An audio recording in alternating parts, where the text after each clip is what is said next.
Finally, I am proceeding to Sunleth Waterscape. Each reunion is a twist of the knife. I suppose you could have done this a little bit earlier, but it felt okay to just kind of check off that little time sideline.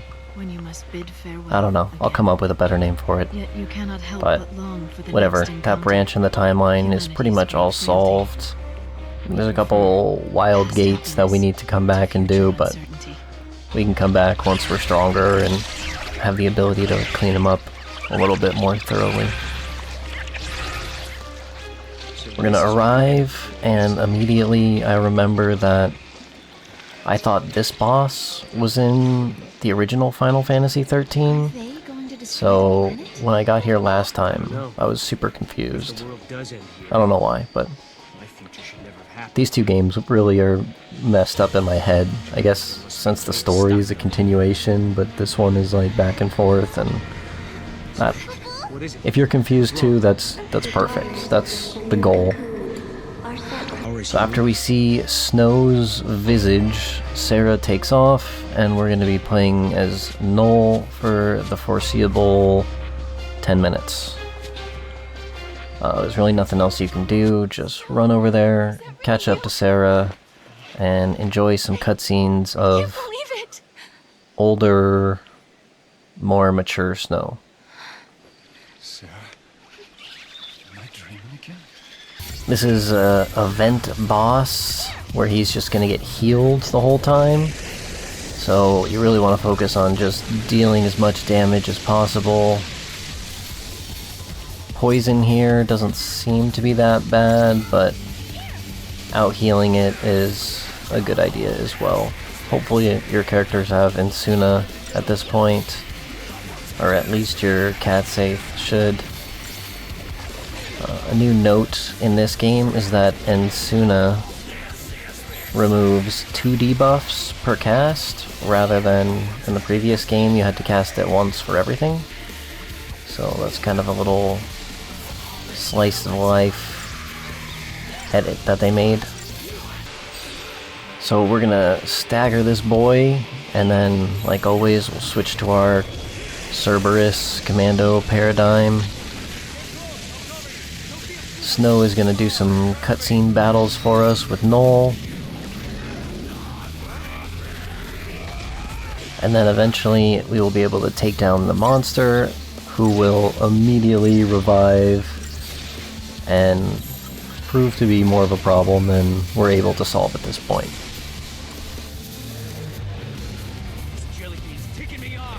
It should be known, not that you can do it right now, but if you do come here and beat this boss in its powered up state, after the cutscene of course, you can just go fight it again, and fighting it again will resolve a paradox ending, and getting all of these paradox endings is something that you do after the endgame, sort of.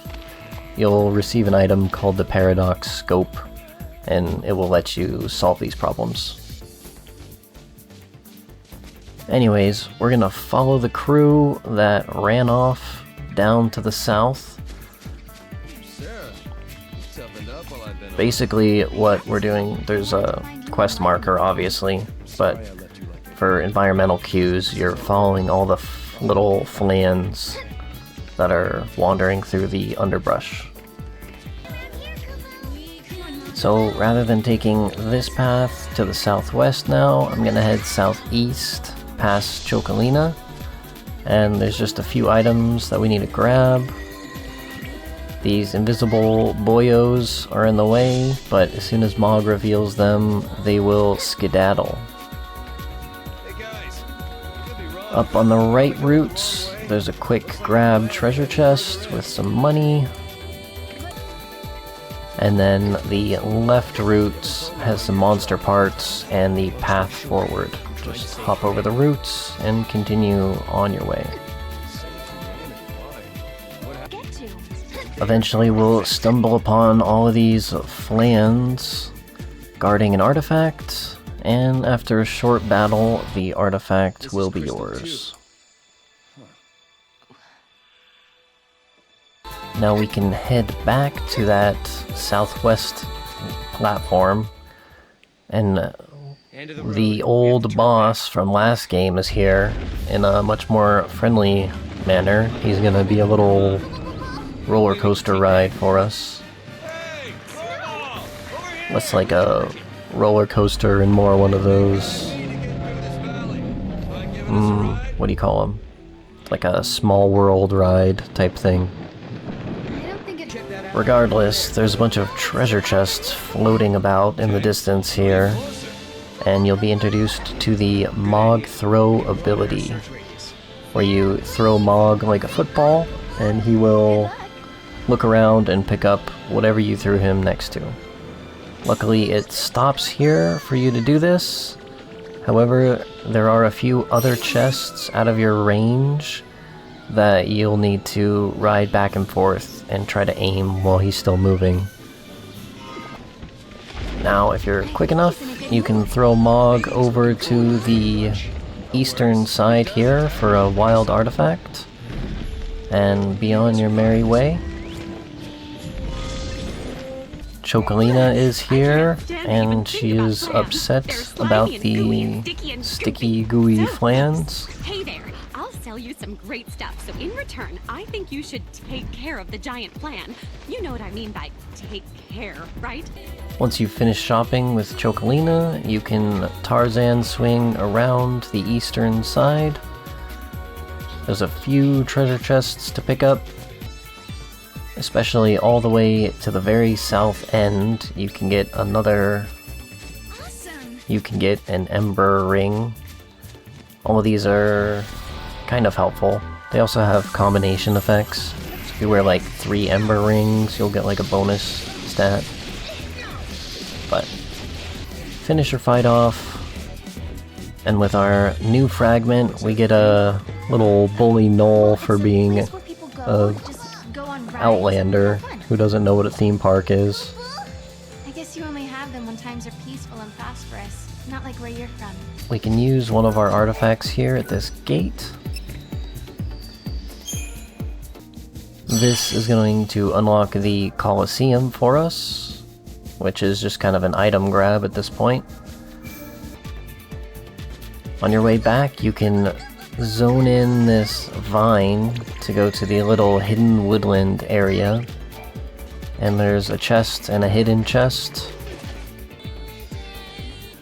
where you acquire a unicorn horn and a frost ring.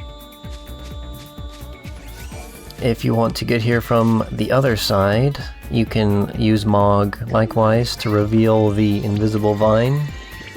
So there's invisible vines on both sides. But now that you've gotten that artifact from the south, head back up, grab whichever treasure chests you still can, and before you go back on that southeastern trail we went down first, there's another hidden little grabbable. If you throw Mog over onto these northern vines, you can reach it pretty easily from this opposite side. It's kind of hard to throw him directly down, but you can get it, the extraordinary egg, from over here without having to commit too far into going anywhere. Now there's still one gate that we can't use, but the gate with the quest marker can be activated, and this will allow us to progress to the Archyite Steepe year ? That will be how we save snow and solve our little large flan problem.